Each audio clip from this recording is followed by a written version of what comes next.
안녕하세요. 겸손입니다. 그렇습니다. 한 주간의 이 시장 자체는 조금 조정을 받았다라고 생각을 합니다.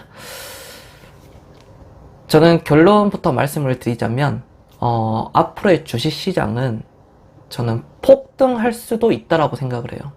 그 확률은 대단히 높다라고 생각을 하고 있고요. 그러면 대세 상승장은 언제 오느냐거든요. 대세 상승장은 언제 오느냐. 저는 이미 시작이 되었다라고 생각을 합니다. 그러니까 SK 하이닉스가 18만원대를 가고요. 7만원, 8만원, 9만원에서 18만원이 갔습니다. 삼성전자가 5만전자에서 8만전자가 갔어요. 그리고 HBM 어떤 중소형주 관련된 종목들, 한미반도체라든지 테크윙, 어떤 일부 그런 반도체 주식들이 엄청나게 올라가고 있습니다. 로체 시스템즈 그런 작은 회사들이 이미 많이 올라갔죠. 그러니까 이걸 빨리 눈치를 채셔야 됩니다. 시장에서 폭락이 이제 나올 가능성이 저는 1%도 안 되죠. 물론 그 확률이 충분히 높을 수 있어요. 0.1%라고 해도 낮을 확률은 아닙니다. 근데 일반적으로 봤을 때는 우리가 낮은 확률이겠죠. 저는 한 1%도 훨씬 안 된다라고 생각을 하고 있고, 상방은 대단히 많이 크게 열려 있습니다. 기업 밸류업 프로그램이 지금 지속적으로 계속 이렇게 나와요.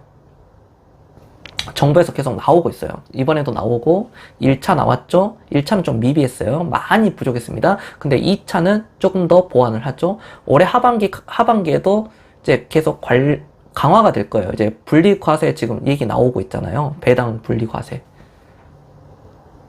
그러니까 이런 걸 봤을 때 시장에서는 어차피 전 세계에서 우리나라가 가장 싸요. 우리나라가 가장 싼데 이 상태에서 밀려봐야 얼마 안 밀린다는 거죠. 그럼 이번에 좀 짧은 좀 조정을 줬을 때 저는 투자 금액을 늘려야 된다고 생각합니다. 그리고 좀 시계열을 좀 길게 뽑았을 때 코스피는 정고점을 갈 거예요. 오래 간다는 얘기가 아니에요. 그 3,300을 뚫고 지수가 신고가가 나오면 저는 이 랠리가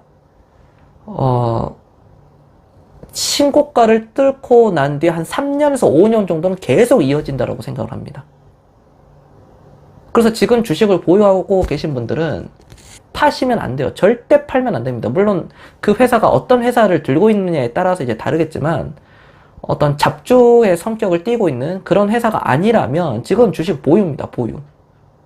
손절을 한다거나 함부로 파시면 안 돼요. 팔았을 경우에는 내가 이제 리밸런싱을 할 수 있어야 되겠죠. 수익을 예를 들어 30%를 내고 또 다른 종목 싼 거를 또 싼 가격에 산다든지 아니면 100% 수익을 내고 또 다른 이렇게 복리로 돌리다든지 그런 거는 당연히 하셔야 되고 시장을 떠나시면 안 됩니다. 이거 분명히 후회해요. 지금 2100 찍고 2022년도 얼마나 많이 계속 하락됐습니까? 그 하락이 2100 찍고 지금 2700이 됐다 이거잖아요. 거의 2800까지도 갈 뻔했었고 근데 이번 조정을 통해서는 이제 머뭇거리시면 안 돼요. 그리고 시장을 다시 한번 말씀드리는데 절대 떠나시면 안 됩니다. 그동안 고통받았던 거, 그동안 우리가 힘들었던 거, 그런 분들이 계신다면은 이제는 보상을 받을 차례입니다. 그러니까 올해도 저는 시장이 굉장히 계속 좋아질 거고 내년에도 좋고 내후년에도 계속 저는 이어질 거라고 생각을 해요. 이제 지수는 언제 가느냐, 3,300은 언제 가느냐, 그거는 이제 알 수가 없는데 이게 좀 아이러니하죠. 알면은 제가 전 세계 제일 부자가 됐겠죠. 그렇지만 그 시점은 모르더라도 그 어떤 시계열은 대략적으로 흐릿하게 추구를 할 수 있겠죠. 이게 잘못 들으면 이제 추상적으로 들릴 수 있는 거예요. 우리가 딱 점으로 이렇게 찍어서 이렇게 하는 게 아니고 선으로 하는 거거든요. 이게 이렇게 선으로 해가지고 이렇게 내려온 거를 어느 시점에서 딱 그냥 사고 여기 올라갔을 때 이제 수익을 내는 거잖아요. 그래서 3,300은 3,300이라는 그 지수를 뚫을 때 3년 뒤가 될지 4년 뒤가 될지 아니면 그냥 아예 내년에 될 수도 있을 거고 아니면 그보다 더 오래 걸릴 수도 있는 부분이고요. 이건 아무도 모릅니다. 그치만 우리가 자본주의 역사를 보면은 계속 우상향했었어요. 중간에 어떤 출렁거리만 있었을 뿐 계속 뻗어갑니다. 지금 우리나라 시장 디스카운트 1400만 명이 대부분 알고 있는 상황이에요. 그리고 주식 투자를 하고 있지 않는 사람들도 우리나라 주식시장은 안 좋다는 것을 다 인식이 깔려 있습니다. 근데 외국인들은 지금 시야를 우리나라 쪽으로 지금 돌렸거든요. 돌렸습니다. 삼성전자 수급만 보더라도 돌렸어요, 이미. 외국인들만 계속 사고 있죠. 그동안 엄청나게 샀습니다. 그 삼성전자를 제가 여기 이렇게 잠깐 보면 길게 볼 필요도 없이 한 달 동안 5,398만 주 가량을 샀어요. 엄청나게 샀습니다. 개인들이 7,100만 주 넘게 팔았어요. 한 달 동안. 지수는 올라갔어요. 네, 삼성전자는 올라갔습니다. 외국인들이 왜 샀을까요? 왜 그리고 올라갔을까요? 그럼 앞으로는 어떻게 될까요? 떨어질까요? 7만 전자 기다릴 건가요? 저는 이제 사라는 얘기가 아닙니다. 이제 전체적인 풀로 말씀을 드린 건데 7만 전자가 안 오면요. 9만 전자 가면요. 10만 전자 가면요. 만약에 7만 전자가 왔다고 쳐요. 정말 살 수 있을 건가요? 그때 되면 못 사요. 왜? 6만 전자 간다. 6만 전자 가면은 그때도 못 사요. 왜? 5만 전자 간다라고 얘기하니까요. 늘 시장은 그래왔습니다.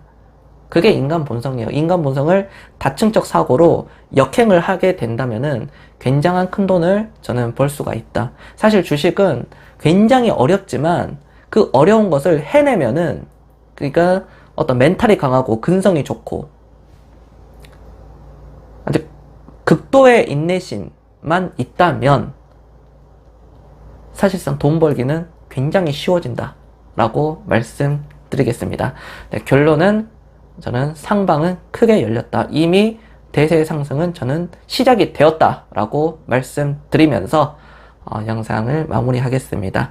언제나 제 영상을 보시고 꼭 힘드신 분들은 도움을 많이 받으셨으면 좋겠습니다. 지금 이제 싼 구간은 뭐 음식료주들도 싸고 많이 있거든요. 제약주들 중에서도 이제 좋은 것들도 있고요. 헬스케어도 여전히 좋고요. 네, 그 외에도 이제 종목을 들어가시면은 굉장히 이제 좋은 것들이 많이 있습니다. 네. 그 정도는 여러분들이 이제 좀 찾아낼 수 있겠죠. 네. 제 방송을 보시는 분들이라면 종목들도 제가 몇 개를 이렇게 좀 이렇게 말씀을 드렸기도 했었고요. 네, 저는 다음 영상에서도 좋은 내용을 가지고 뵙겠습니다. 다음 영상에 다음 주도 시장이 좀 좋았으면 좋겠네요. 마치겠습니다. 경선이었습니다.